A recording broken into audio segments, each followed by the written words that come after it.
How you doing? This is John, and welcome to John's Long Box. Somebody requested weird war tales, something that is difficult for me to say. So I don't have it. I wasn't into war comics, so I wasn't really into DC as a kid. So this is stuff that I'm growing into now as an adult. So I looked on eBay and I found a copy that I could afford, and I went and I got Weird War Tales #1. Okay, October. What an appropriate year. This is in really good condition. I'm really happy with the price that I paid.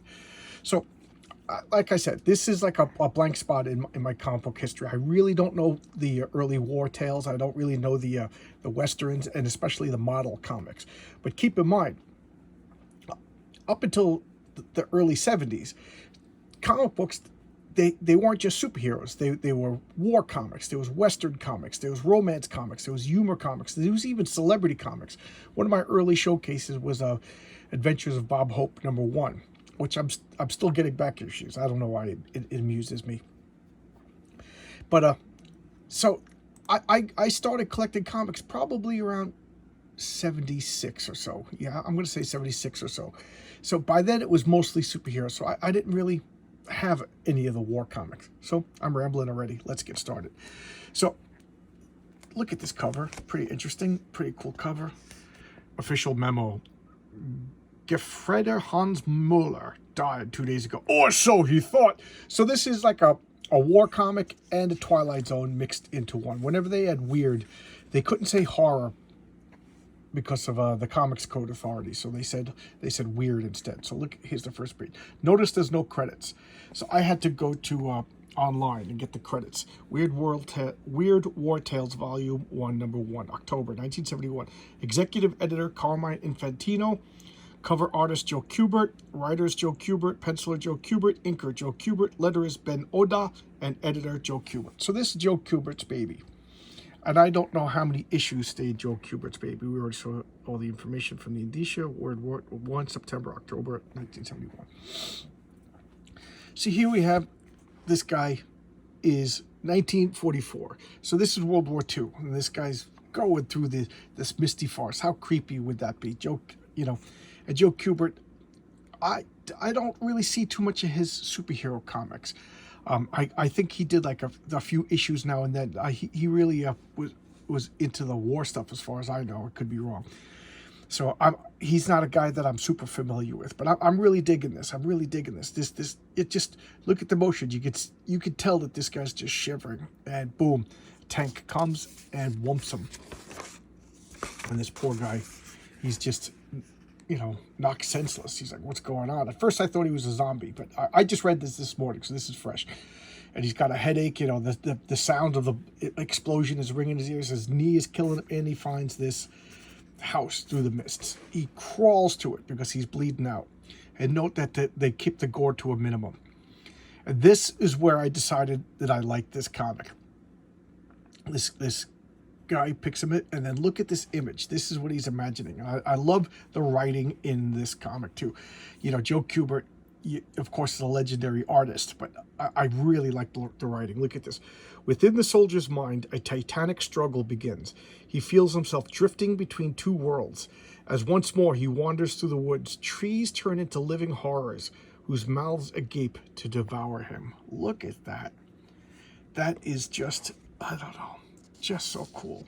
And we're on the third page, and already I'm like jaw dropping. I just really like this.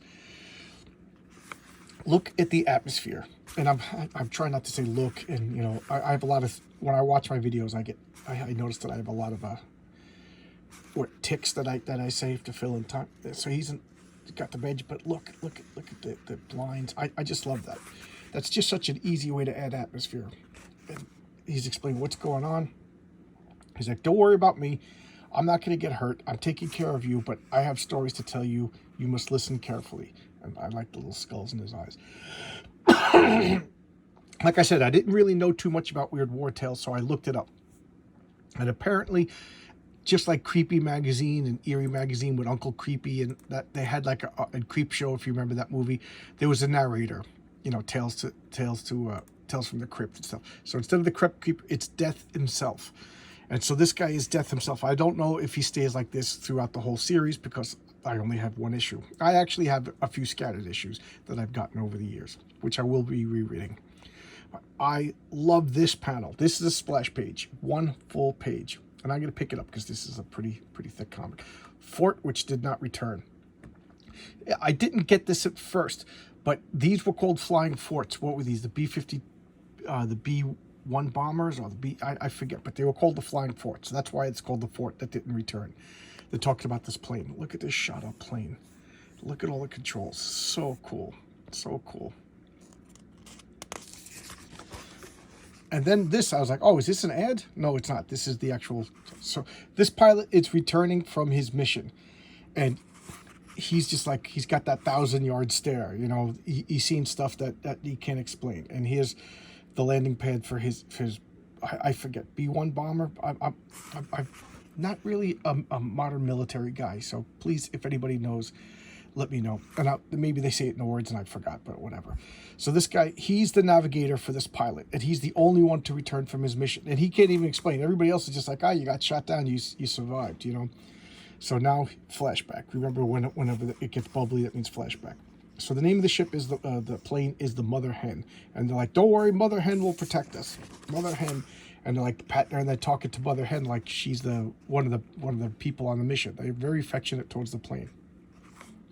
So they're talking like, you know, we got to protect Mother Hen, and Mother Hen will protect us, and they take it off the flying. And this I really like. This is the front bomber. He's at the very nose of the plane, and he's talking about how he feels exposed. That like if anybody dies, it's going to be him because he's way up front. But Mother Hen will protect him, and Mother Hen knows what to do. You know, so I don't know. I like I said, I don't really know much about World War II. I know like as much as the average person, but I don't know the details. I'm not a World War II buff. My dad was. I know more about the ancient world. That's my degree, ancient history. So I'm appreciating the details. And then these two are the pilot and the co-pilot. This is the navigator. He has like the desk. I remember seeing that in a bunch of war movies. And then they're explaining the other positions, the turret fighters, the right waist, the left waist, and the rear. And this guy's all the way in the back, talking about how he used to get motion sickness whenever he's in the back of a train, and now he can't believe he's flying backwards in a plane and everything's cool because Mother Hen is taking care of him. I don't know. I started talking and now my throat's killing me. So now the planes are going up, and they got to bomb oil refineries behind enemy lines. And so of course here comes the German interceptors, and look at the carnage. Look at the plane. It was very filled with action. It was really. I actually found myself like inching up in my seat reading this. Like again, how stupid am I? I'm like, how could a war comic convey the frenetic energy of a war? But then again, I've been reading superhero comics where you got guys flying faster than the speed of light and shooting lightning bolts, and I always thought that was action-packed, so what do I know? So I obviously I'm wrong, but I was like really getting into it, and I was picturing a war movie in my head, and look at the planes, everything's flying out. And I remember when I was a kid, we used to draw like war scenes, and one of the things we always did, my friend Robert made me very aware of it. Like, he goes, your picture's good, but every plane is firing at the same time. That's not the way it happens. And I was like, you're a jerk, you know. But now I know what he's talking about. You know, he was actually like setting me up for sequential art. I should have listened to him, but I was a stubborn jerk. So here we have the planes are fighting back, and one by one, people are getting picked off. And then this plane flies really close, and he manages to shoot down this. It actually crashes into Mother Hen. And they're like, how are we still flying? You know, we got two big holes in it. And that took out the right and left, what do they call them? Waste. Like waste as in you waste. Not like waste like in garbage, but like you middle, you waste. You waste fighters. They're taken out. So they're like, oh no, this is going bad. So look at the hole in the plane, and these two guys that were killed. But Mother Hen's still in the air. It's like, how is this possible? And then boom, boom, boom, boom, boom. They're shooting right into the pilot and co-pilot, and they're taken out. And now the navigator's like, what's going on? What's going on? So he goes up into the top turret, starts fighting. He's running back and forth doing all the positions. And Mother Hen is just flying straight. He's like, there's the oil refineries. How did I get to the oil refineries? This is like exactly where I needed to be, and I was running around, and then all of a sudden the bombs open, pinpoint accuracy takeout, and finish the mission. And then it flies away through the flak fields, and it gives him enough space so that he could jump out and parachute. And he's like, Mother Hen, it's flying away, it's not crashing or anything like that with nobody on board. He's like, take care of, my buddies, because they're all dead on the plane. And he's come back and he's like, Mother Hen finished the mission. He goes, it saved me, but everybody else died. How can I explain that? He's like, but now he's going off with other people, and there goes Mother Hen taking fire to protect other planes. He's like, oh, Mother Hen. So there it is. It's a ghost plane. That was my favorite story. I don't know why. That was my favorite story in this. So the story behind the cover. So here we got Nazis. Now, guys, let me know. Like I said, I don't really know much about World War II. Like I like to think I know, enough, but I don't know the details. Did the Nazis? I always thought the Nazis were the political party, not the German military. So, like, did the German military guys wear swastikas into combat? I always thought that was like party members, like elite. So I don't know. So the Nazis and the Americans bump into each other on patrol. They're both surprised, and they throw a grenade, and boom, people are dead. And then this guy is running around. He's like, I got to get back to headquarters and let them know that the Americans go. So this story is told from the German perspective. So this German soldiers make it back. He's like, I need to report there's Americans over there. He's like, why are they ignoring me? I know I failed in the mission and I'm the only one who survived. But it's like, what's going on? So he's talking to everybody's shunning me. Why are they shunning me? I'm gonna fight well. And then he steps into the light and he's dead. He's a ghost. Nobody could see him. Ta-da. I love this. 8 tapes or records for $4.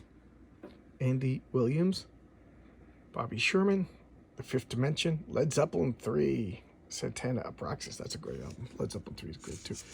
George Jones, what a great voice. That guy's voice is like sugar in your ear. Not my favorite like compositions, but just his voice. That guy could sing the phone book. Chicago, Diane Warwick, Jim Neighbors. Okay, enough of that. So Weird War Tales. All right, now we're doing the Navy, and this is after World War II. So I just love this panel. Oh, I could look at that panel all day long. And this, as far as I know, I think that's a color guide, and I don't know who colored this. They didn't give the credits. I know. What a great. I don't know. Sorry, guys, I'm repeating myself, but I'm in awe of this panel. And obviously, this is before computer coloring. So this is like a salvage junket. It's going around. Going through old World War II ships and recovering. And this guy's like, this must be so much fun for you. You're going to plunder all the ships that you sunk. So this is another U-boat commander. This is the German perspective. And he's like, yeah, I commanded the Seawolf. We sunk so many Allied boats. He's like, oh, you could tell me. I'd be honored to hear your story. So he's telling the story of his last mission. His U-boat comes up. There it is. He's going to fight. He's giving all the orders. And he shoots at it, and it doesn't. He's like, how did the torpedoes miss? We went from, point blank, and he's seeing that the crew members are escaping. He's like, all right. He goes, now we're being fired on? He's like, how are we being fired on? The crew escaped. So he's yelling commands, and he's firing at the ship. The ship's firing back. And keep in mind, they already shot at point blank. The crew already escaped. So now they're blam, blam, blam. He's like, what is... Destroy it. The convoy is escaping. Boom, boom, boom. And they keep shooting at it, and boom, it crashes. He goes, sink that tub. And he realizes that the ship is going to crash into them. He goes, reverse the engines. Boom. He's like, yeah, and it crashed into us. And now they're raising the ship, and it's the ship that sunk his. There you go. Ghost story. The end of the Seawolf. So that's how his ship got destroyed. Basically, the Allied ghost ship sunk his ship. And here we have the end of a convoy. I explained this a few times. in order to get a magazine subscription rate, they had to have like a full couple of pages of text, no ads, to qualify for magazine shipping, so that they could mail it to their distributors for cheap. Otherwise, it would cost a lot of, it would cost more. So they kind of, if you ask me, they rushed out these poorly written stories just to make the magazine, the comic, get a magazine subscription rate, so it would be cheaper to ship. There you go. And then they ended up replacing that with the letters page. So that's why we have letters pages, less work. So this was a kind of goofy story. Baker's Dozen. So Baker is the leader of a squad, platoon. I don't know the terms too well. And this guy just got assigned to him. He's going to be their 13th. And like, it all started back in Normandy. He's like, here, you're taking a 13th guy, and I don't want to hear your superstitious baloney. He's like, all right, what superstitious baloney? So the sergeant's pretending he doesn't have any from the major. He's like, scram, beat it. We don't want 13 people. 13's a bad luck. He's like, but trust me or whatever. He's like, all right, what are you pushing? You putting us in graves or Purple Hearts? Get out of here. He's like, right, Horseshoe Jones. It's got horseshoes. Right, Four-Leaf Clover Benson. Right, Rabbit Paw Prescott, Wishbone Wilson. So they're all superstitious, and they don't want a 13th member. So, and not only is he the 13th member, but he's carrying a bag full of TNT, So they're like, you're going to get us all killed. We can't have you. So they send him all the way out in the front, and he interrupts a black cat from across their path. And then when they look at the black cat, they don't notice they're being attacked. So, of course, you're lucky, blah, blah, blah, blah, blah. He's like, oh, geez, good thing I have this time. I get out of here. So they send him on the left guard, and a plane spots him as he bends down to pet the cat, and then a plane attacks. So everywhere this guy goes, he's drawing attention, and, so they end up shooting down the plane, and then, they get all this, like, ammo dropped. So, like, you go out in front so we can watch you. So he's just sitting here underneath, and he's like, what's that noise? It's a tank. Oh, so he's like, hey, guys, look out, tank. He's like, no, we got a tank on us, blah, blah, blah. You get what's going on? He's like interrupting ambushes, and they're blaming him. So he goes in the town, and he shoots a mirror by accident. And he's like, because he saw himself. He is goofy, so he saw something. They're like, now we're going to get 7 years bad luck. So they put him in the front, and they're like, oh, look, there's the airdrop. That's their mission, to intercept this airdrop. So he finds this old car with license plate 1313. And what happens? There's a tank coming that he rushes out in the car, jumps out at the last minute, hits the tank, and then blows up with the TNT. And they're like, you know what? Maybe you are lucky. Dun, dun, dun. So that they're like, okay, 13's our lucky number. Now we have an advertisement for Justice League. And then we're back to the original framing story. He's like, okay, now go out. These are some stories. I don't know why he needed to hear them. And he leaves.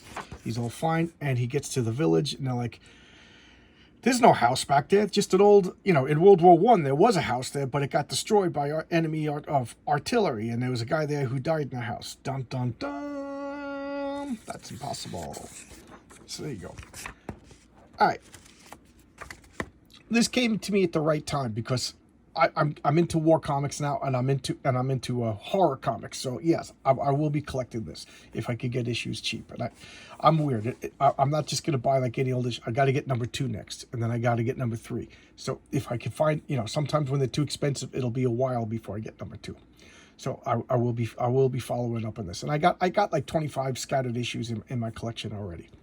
So that's Weird War Tales. Something difficult for me to say. The art is amazing. I heard some issues are like classics. I wouldn't know, because I don't. This is just a blank spot in my comic collection. So thanks a lot for recommending it. I'm glad you did. I forget who it was, because my memory is terrible these days. But this was fun. All right, I'll see you tomorrow with another video, guys. Bye-bye.